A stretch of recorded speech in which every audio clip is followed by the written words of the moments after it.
អោខ្លួនខ្ញុំអើយរងាឯកា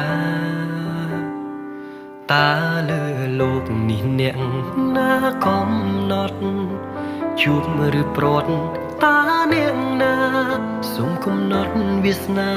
ចាឲ្យជួបនាងផងភាពឯកាចូលមករួមរិតបេះដូងរាល់ថ្ងៃអារម្មណ៍នេះឆ្លើយថាស្រីជាម្ចាស់ចិត្តប្រយោគស្នេហ៍ច្រៀងក្បែរដួងច័ន្ទភ្លឺ